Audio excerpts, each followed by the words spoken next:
lalpian mua zayan re em ni ente a lo her chwa don ta mitin ta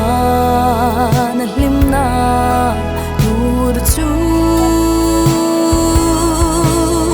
fam ngai kho har mang ang telal pa min ne min om kuyang che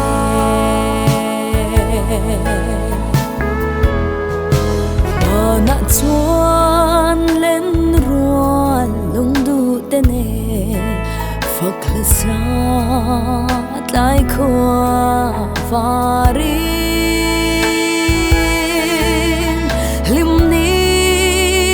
ral tur ui emin lalo piang lim ten kan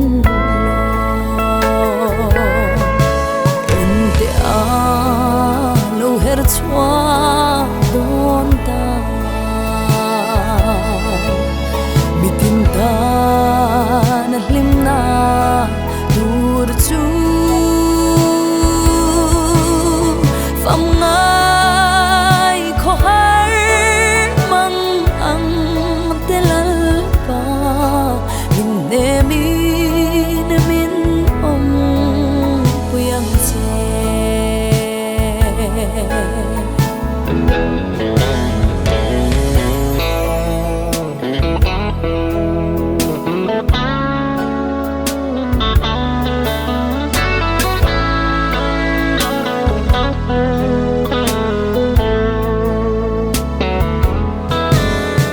chẳng sẽ chung kim lung du te ne lal pian cham long ka noa me sui lung ruala tai khwa varin thin lai ru lo makim nge yang ente a lo her chwa don ta mitin ta na hlimna dur chu fam ngai kho har mang ang telal pa min ne min om kuyang che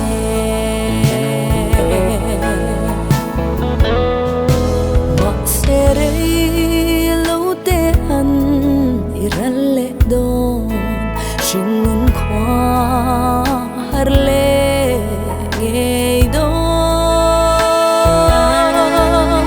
nun lui kum lui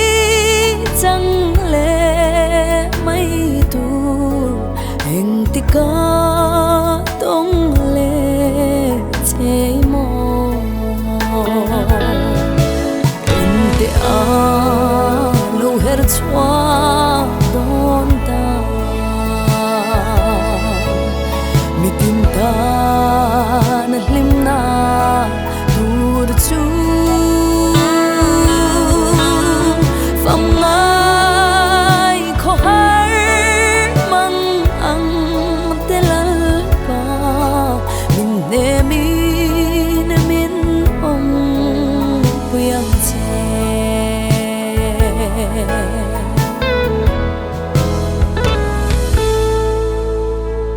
El paro pise kalome